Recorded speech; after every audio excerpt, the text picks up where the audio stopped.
तेहि कारण हिम गिरिग्रह जाई, तेहि कारण हिम गिरिग्रह जाई, तेहि कारण हिम गिरिग्रह जाई, तेहि कारण हिम गिरिग्रह जाई।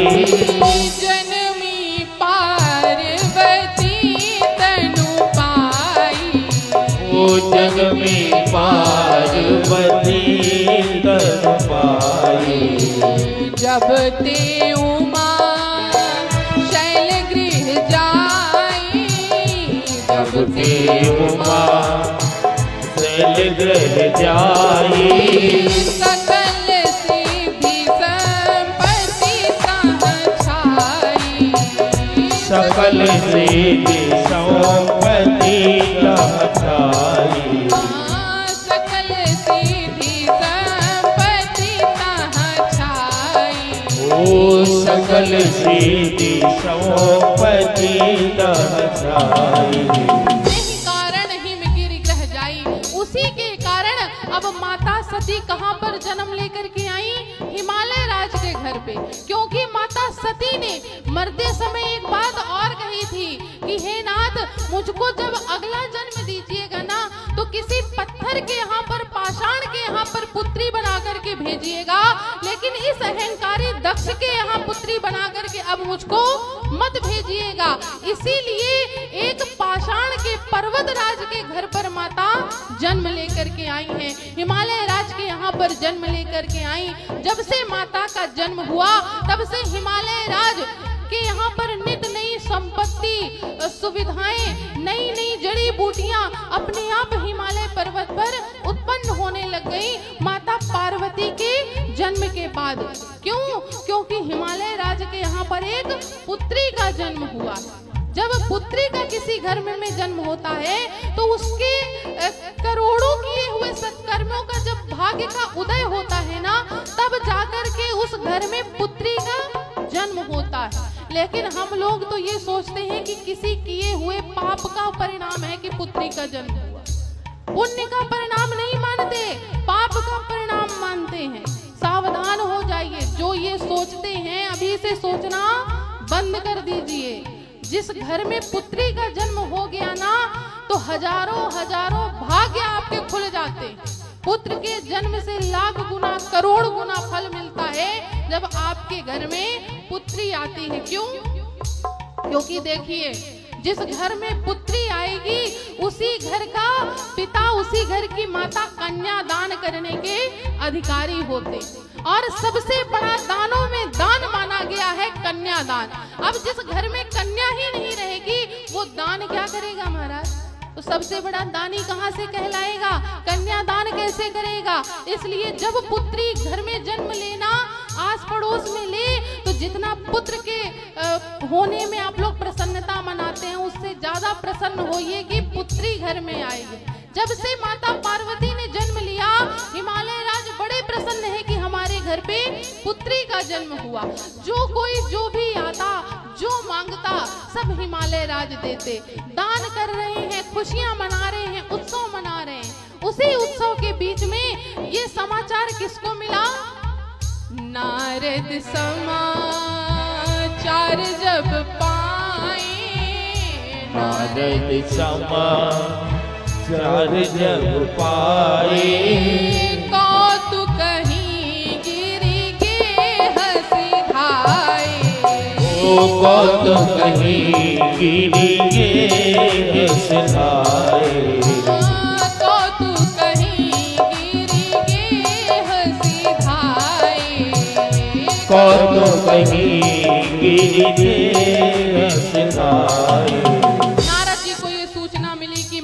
पार्वती के रूप में आ गई हैं। अब मैं जा करके उनके दर्शन करता हूँ। नारद जी पहुंचे वीणा बजाते हुए।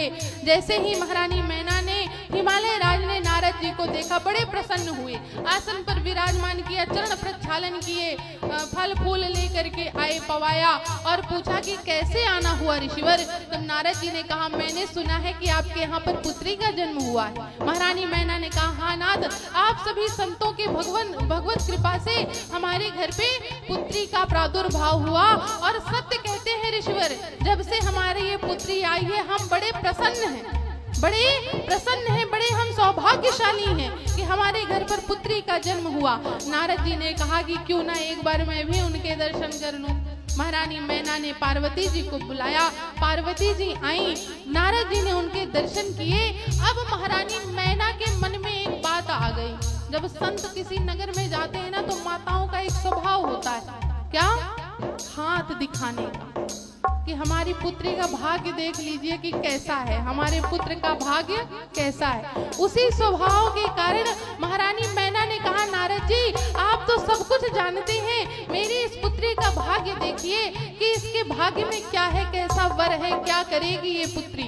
नारद जी माता पार्वती का हाथ आगे करते हैं और देख करके कहते हैं, क्या, हाँ सब लक्षण संपन्न कुमारी, सब लक्षण संपन्न कुमारी, होई है ही संतत पिया ही प्यारी, हुई है संतत पिया ही प्यारी, सदा अचल एहि कर अहिवाता, सदा अचल एहि कर अहिवाता, एहि से जस पई है ही पितु माता, यही से जस पई है पितु माता, होई है ही पूज्य सकल जग माही, होई है पूज्य सकल जग माही, यही सेवत कछु दुर्लभ नाही, यही सेवक कछु दुर्लभ नाही, यही सेवत कछु दुर्लभ नाही, यही सेवक कछु दुर्लभ नाही।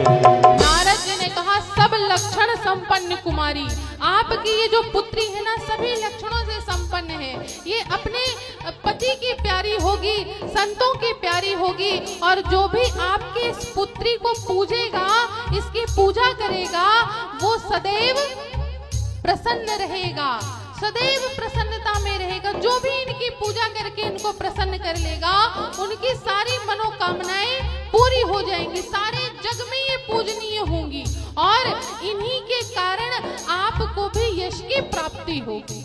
देखिए, एक बच्चे के कारण ही उसके माता पिता का यश और अपयश दोनों जुड़ा होता है। जैसा बच्चा करेगा उसका सीधा परिणाम माता पिता पर पहुंचता है। अगर बच्चा अच्छा कार्य करेगा तो ये कहेंगे, अरे उसका बच्चा बड़ा अच्छा है, माता पिता की भी यश को प्राप्ति हुई। अगर बच्चा कहीं बदमाश निकल गया, अरे तुम्हारा बच्चा बड़ा बदमाश है, बड़ा शैतान है। इसलिए सदैव ये प्रयास करना चाहिए कि हम ऐसा कार्य करें जिससे हमारे माता पिता को भी यश की प्राप्ति हो। वही नारद जी कह रहे हैं कि इसी पुत्री के कारण हिमालय राज आपको यश की प्राप्ति होगी। हिमालय राज ने कहा, महाराज मैंने तो पहले अवगुण और गुण पूछे हैं, आपने तो सारे गुण ही गुण बता दिए, कोई अवगुण तो बताया ही नहीं। नारद जी ने कहा कि जब कोई अवगुण होगा तब तो मैं बताऊंगा। कहे, कुछ तो होगा महाराज, ऐसा तो नहीं है कि कोई अवगुण ना हो। नारद जी ने थोड़ा अपनी आंखों को और आगे बढ़ाया, हाथ को पार्वती जी के और आगे किया, कहने लगे, हिमालय राज आपकी पुत्री के अंदर तो नहीं, लेकिन रुकिए रुकिए महाराज, कुछ मैं बताता हूँ। क्या नारद जी कहने लग गए? हाँ, शैल सुलक्षण सुता तुम्हारी, शैल सुलक्षण सुता तुम्हारी, सुना हूँ जे अब अवगुण दुई चारी, सुनहु जी अवे गुण दुई चारी। सुनहु जे अब गुण दुई चारी। सुनहु जी अवे गुण दुई चारी। नारद जी ने कहा सब लक्षणों से संपन्न है, लेकिन कुछ दो चार अवगुण हैं, लेकिन वो भी आपकी पुत्री के अंदर नहीं है। किसके अंदर है महाराज? जो आपके होने वाले जमाता है, अर्थात आपके जो जमाई होंगे, उनके अंदर दो चार अवगुण हैं। हिमालय राज जितने प्रसन्न थे ना, वो चुपचाप बैठ गए मौन व्रत धारण करके। कहने लगे अब महाराज बताइए क्या अवगुण है? नारद जी ने कहा क्या? हाँ, अगुण अमान मातु पितु हीना।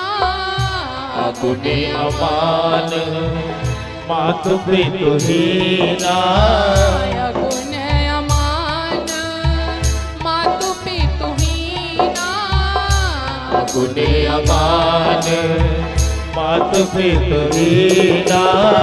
उदासीन सब संशय छीना। उदासीन सब संशय छीना। उदासीन सब संशय छीना।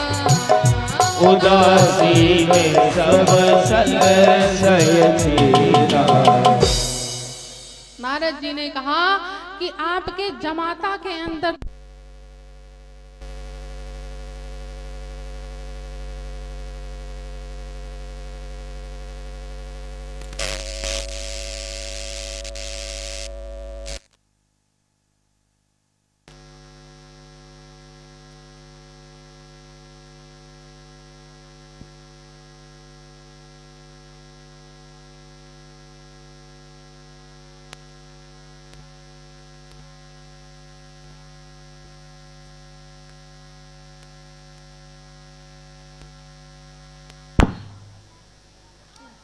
बोल दे श्री आनंदगंध भगवान की जय। आचार्य जी कह रहे हैं भोले बाबा के अवगुण नहीं सुनना था ना, इसीलिए भोले बाबा का अभिषेक भाई सुबह से कराते हैं। उनके आराध्य के कोई अवगुण बताएगा तो अच्छा थोड़ी ना लगे, हैं?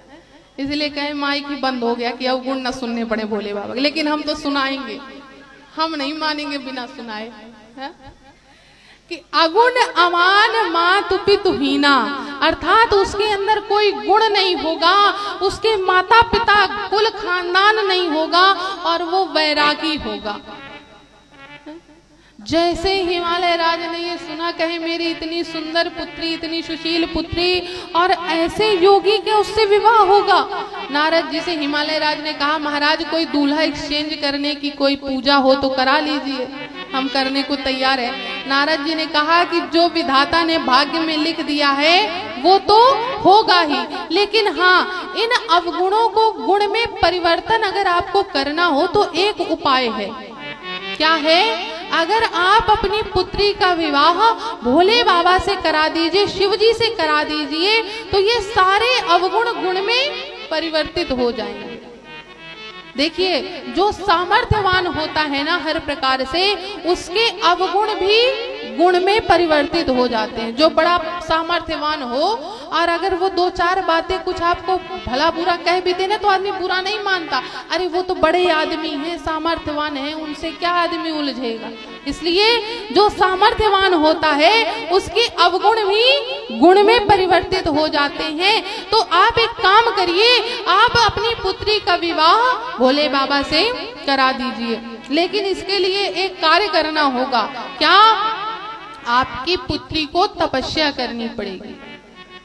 माता पार्वती अब कहाँ गई? जंगल में तपस्या करने के लिए, भोले बाबा को पति के रूप में प्राप्त करने के लिए। इधर माता पार्वती तपस्या में गई, इधर जब से माता सती ने शरीर का परित्याग किया, भोले बाबा दिन रात उनका एक ही काम था, यहाँ वहाँ विचरण करते और जहाँ भजन चलता, जहाँ पे राम जी की कथा चलती वहाँ बैठ जाते और दिन रात भगवान के भजन में मस्त रहते। उसी बीच में राम जी भोले बाबा के पास आए, उनको दर्शन दिए और राम जी ने भोले बाबा से कहा कि भोले बाबा आज मैं आपको कथा सुनाता हूँ। भोले बाबा ने कहा इससे अच्छी बात क्या है कि राम जी मुझको कथा सुनाएंगे। अब राम जी ने कथा सुनाई, भोले बाबा ने कथा सुनी। थोड़ी देर बाद राम जी कहते महाराज अब दक्षिणा दीजिए, कथा सुनाई दीजिए। भोले बाबा ने कहा मेरे पास तो कुछ नहीं है महाराज, मैं क्या दूंगा नाथ आपको दक्षिणा में। कहे आप मुझको एक वचन दे दीजिए। क्या वचन? कि आप अब दोबारा फिर ब्याह करेंगे, दोबारा आप फिर विवाह करेंगे। भोले बाबा ने कहा नाथ एक बार तो अब मैं पछता रहा हूं करके, फिर आप दोबारा मुझको उसी में भेज रहे हैं।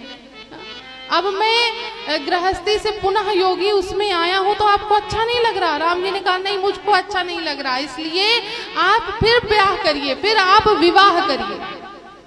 भोले बाबा ने कहा अब ये तो आराध्य का आदेश है, इसलिए मुझको ये मानना पड़ेगा। तो भोले बाबा ने कहा ठीक है नाथ, मैं विवाह करने के लिए तैयार हूँ, लेकिन मैं ऐसे विवाह नहीं करूंगा। पहले मैं परीक्षा लूंगा और परीक्षा मैं लेने नहीं जाऊंगा। सप्त ऋषियों को भेजा भोले बाबा ने माता पार्वती की परीक्षा लेने के लिए। माता पार्वती जहाँ तपस्या कर रही थी वहां सप्त ऋषियों का आगमन हुआ। सप्त ऋषियों ने कारण पूछा कि राजकुमारी आप किस कारण तपस्या कर रही हैं? पार्वती जी ने कहा कि मैं भोले बाबा को वर के रूप में प्राप्त करने के लिए तपस्या कर रही हूँ। सप्त ऋषि मुस्कुराए, कहने लगे आपको ये बात बताई किसने? आपको मन में ये ख्याल किसने, विचार किसने दिया? पार्वती जी ने कहा नारद जी ने। कहे ये विचार वही दे सकते हैं, उनका खुद तो विवाह हुआ नहीं है, उनको क्या पता कि विवाह किससे कराना है किससे नहीं कराना। अरे एक योगी से आपके विवाह के लिए कह दिया, और आप भी अच्छी हैं देवी राजकुमारी, आप आ गई तपस्या करने के लिए। मेरे पास उनसे भी एक अच्छा वर है। कौन? तो श्री हरि, बड़े सुंदर हैं, रूपवान हैं, बैकुंठ में विराजमान हैं, और आप सब प्रकार से उनके साथ प्रसन्न रहेंगे। आप भोले बाबा को छोड़िए। पार्वती जी ने कहा नाथ आप कह तो अच्छा रहे हैं, लेकिन अब तो मैंने मन बना लिया, विचार बना लिया कि मैं भोले बाबा से ही विवाह करूंगी, चाहे जो हो जाए। अगर मेरा उनसे विवाह नहीं होगा तो मैं जीवन भर कुंवारी रहूंगी, लेकिन मैं विवाह भोले बाबा से ही करूंगी। सप्त ऋषि इस बात को सुनकर के बड़े प्रसन्न हुए और भोले बाबा के पास आए। भोले बाबा से नाना प्रकार से पार्वती जी की प्रशंसा करने लग गए। जब प्रशंसा करने लग गए तो भोले बाबा इतनी प्रशंसा सुन के आनंद में आ गए कि पुनः समाधि में चले गए। उसी बीच में एक असुर का प्रादुर्भाव हुआ। तारकासुर नाम का असुर आया, उसने ब्रह्मा जी को प्रसन्न किया और वरदान में मांगा कि जो भोले बाबा के शुक्र से उत्पन्न होगी संतान, उसी के हाथों मेरी मृत्यु हो। अब सारे देवता परेशान, तारकासुर देवताओं को त्रास देने लग गया। भोले बाबा के पास जब गए तो भोले बाबा तो समाधि में, पिछली बार समाधि में गए थे तो 87,000 वर्ष बाद आए थे, अब इस बार पता नहीं कब आते हैं। तब सारे देवताओं ने कामदेव जी को भेजा भोले बाबा की समाधि को भंग करने के लिए। अब भोले बाबा की समाधि भंग करने के लिए कामदेव आए। वट वृक्ष के, आम के वृक्ष के पीछे पहुंच करके कामदेव जी ने अपने 5 विषम बाणों को साधा और भोले बाबा पर चलाया। जैसे ही बाण लगे भोले बाबा पर, भोले बाबा की तीसरी नेत्र खुली और कामदेव पर पड़ी, तो कामदेव उसी समय पर वहीं पर जल करके भस्म हो गए। जैसे ही कामदेव भस्म हुए, देवी रति आई। देवी रति विलाप करने लग गई तो भोले बाबा को दया आ गई, करुणा आ गई। देखिए, बड़े होने का यही स्वभाव होता है। बड़ा कौन है? केवल उम्र से बड़ा होना बड़ा नहीं होता। बड़ा कौन? जो क्रोध करने के बाद तुरंत उसको साध ले, उस क्रोध को, और दुलार से उसको अपने पास बुला ले, वो है बड़ा आदमी। ये नहीं कि क्रोध कर दिया तो अब क्रोध में ही है, अब तो हम मानेंगे ही नहीं।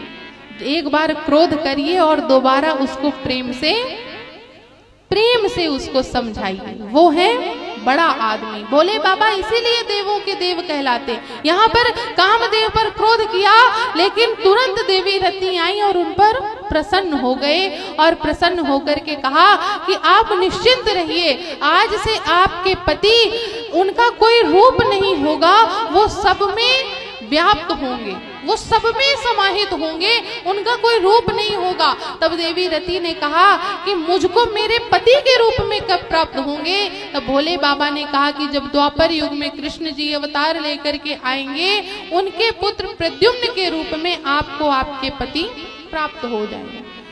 देवी रति प्रसन्न हुई और वहां से गई। अब सारे देवता ब्रह्मा जी सहित सब कोई पीछे ही खड़े थे। अब देवता कहते हैं कि चलिए ब्रह्मा जी आगे। ब्रह्मा जी कह रहे तुम लोगों का काम है, हाथ पैर तो तुम लोगों के टूटे हैं, तुम लोग आगे बढ़ो। कहें आप बड़े बुजुर्ग हैं, शादी विवाह की बात है, आपके मुंह से अच्छी लगती है, आप आगे चलिए। ब्रह्मा जी सभी देवताओं को लेकर के पहुंचे।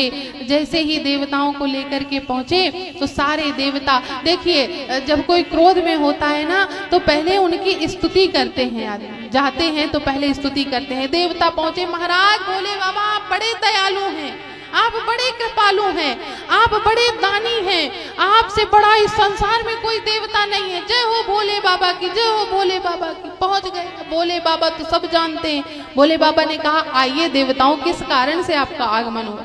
ब्रह्मा जी ने कहा कि महाराज ये सारे देवता ना बड़े प्रसन्न हैं।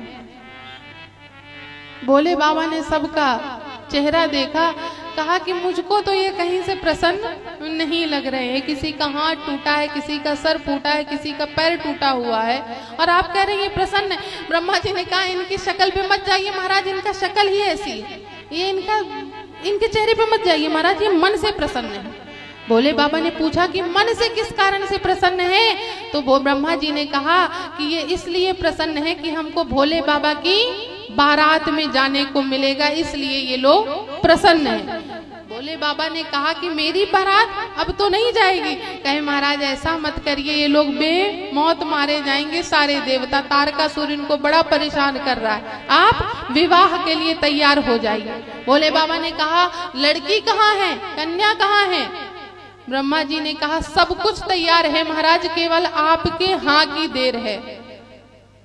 जैसे ही भोले बाबा ने कहा अच्छा ठीक है मैं विवाह करने के लिए तैयार हूँ, अब तो देवता प्रसन्नता से फूले नहीं समा रहे। ब्रह्मा जी ने लगन पत्रिका विचारी और हिमालय राज के घर पर पहुंचाया। अब जब तिथि निर्धारित हुई, अब सारे देवता बड़े प्रसन्न हुए कि अब तो भोले बाबा की बारात में चलने को मिलेगा, भोले बाबा का विवाह होगा। कौन